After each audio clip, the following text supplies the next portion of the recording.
Heç fikirləşmisiniz ki, dünyanın ən uğurlu investorları necə düşünür? Bugün biz onların demək olar ki, Bibliyası sayılan bir kitaba başvuracaq Benjamin Graham'in ağıllı investor əsərinin təməl prinsiplərinə. Və bilin ki, bu sadəcə hər hansı bir kitab deyil. Bütün zamanların bəlkə də ən böyük investoru olan Warren Buffett bu kitabı investisiya haqqında yazılmış ən yaxşı kitab adlandırır. Gəlin görək, bu iddialı sözlərin arxasında hansı müdrilik gizlənir? Bugünkü söhbətimizdə Graham'in 5 fundamental dərsini öyrənəcəyik. İnvestisiya ilə qumar arasındakı o vacib fərq nədir? Bazar niyə dəli bir iş ortağına bənzəyir? Səhvlərdən özümüzü qorumağın qızıl qaydası hansıdır? Bizim ən böyük düşmənimiz kimdir? Və sonda uğurlu investisiyanın o sadə amma güclü qaydaları nələrdir? Hər şey əslində bu təməl sualdan başlayır. Siz investorsunuz, yoxsa spekulyant?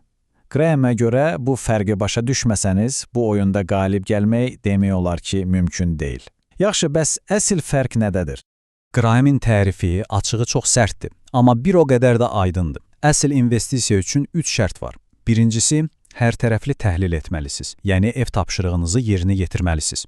İkincisi, əsas məbləğin təhlükəsizliyi. Pulunuzu itirməmək sizin bir nömrəli prioritetiniz olmalıdır. Və üçüncüsü, adekvat gəlir, yəni aldığınız riskə dəyən bir qazanc hədəfləməlisiniz. Bu üçündən biri belə yoxdursa, üzr istəyirəm, siz investisiya etmirsiniz. Siz sadəcə qumar oynayırsınız. Fərqi belə düşünün. İnvestor bir səhm alanda əslində bir şirkətin kiçik bir parçasına sahib olduğunu düşünür. O, şirkətin dəyərini, gəlirlərini, gələcəyini araşdırır. Spekulyant isə sadəcə ekrandakı rəqəmlərə baxır və sabah bu rəqəmin yuxarı gedəcəyini ümid edərək mərz edir. Və Graham'in kəskin nəticəsi belədir. Günün sonunda investor öz cibini doldurur, spekulyant isə ancaq öz brokerinin cibini doldurur. İndi isə gəlin, investisiya dünyasının ən qəribə, amma ən vacib personajı ilə tanış olaq. Graham'in Cənab Bazar adlandırdığı bu obraz bazara baxışınızı, inanın mənə, əbədi olaraq dəyişəcək. Bir anlıq təsəvvür edin ki, bir şirkətiniz var və sizin çox enerjili, amma bir o qədər də, necə deyim, qeyri-sabit bir iş ortağınız var. Gəlin ona Cənab Bazar deyək. Cənab Bazarın əsas problemi odur ki, o manik depressivdir. Yəni, bir gün euforiya içində ofisinizə qaçıb səhmlərinizi ağla sığmaz dərəcədə baha qiymətə almaq istəyir, səhəri gün isə dərin depressiyadadır, dünyanın sonunun gəldiyini düşünür və hər şeyi dəyər-dəyməzinə satmağa hazırdır. Və ən əsası, onun təklif etdiyi bu qiymətlərin biznesin real dəyəri ilə çox vaxt heç bir əlaqəsi olmur. Qiymətlər tamamilə onun o anki əhvalından asılıdır. Bəzən axmaq dərəcədə baha, bəzən isə inanılmaz dərəcədə ucuz. Tanış gəlir, elə deyilmi?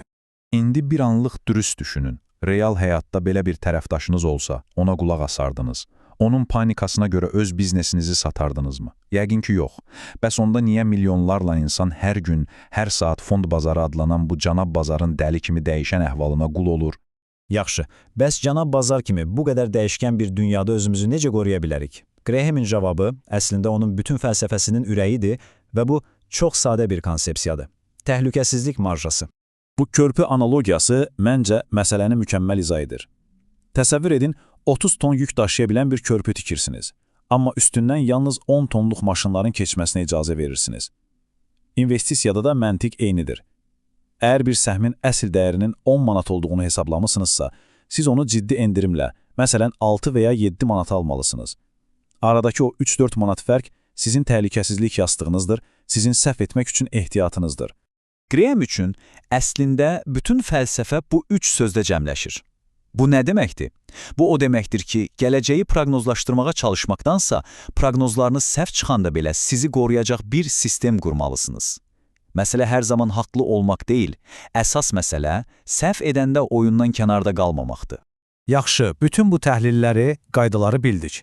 Amma Graham'a görə sizi məğlub edəcək ən böyük qüvvə nə bazarın özüdür, nə də pis bir şirkət. Sizin ən böyük riskiniz elə güzgüdə gördüyünüz o insandır. Bax, bu Graham'in bəlkə də ən vacib dərsidir.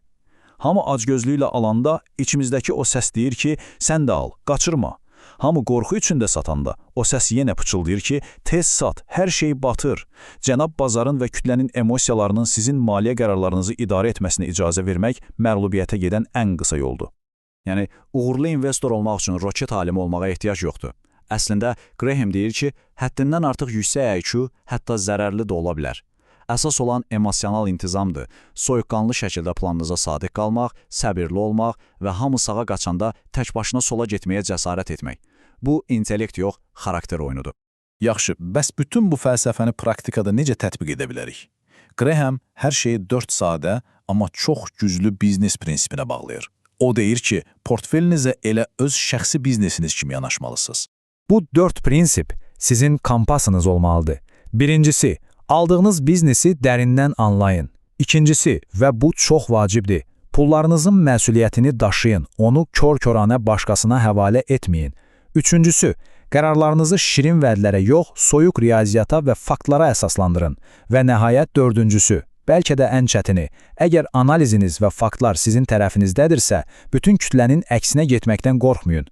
Baxın, günün sonunda bazar həmişə bazar olaraq qalacaq.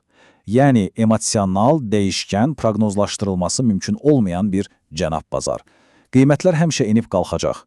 Bütün bu səs-küyün içində idarə edə biləcəyiniz yeganə bir şey var. O da sizin öz davranışınızdır. Və əsl sual bu deyil ki, bazar nə edəcək. Əsl sual budur, bütün bu səs-küyün içində siz özünüzə nəzarət edə biləcəksinizmi? Cavab isə təbii ki, yalnız və yalnız sizdədir.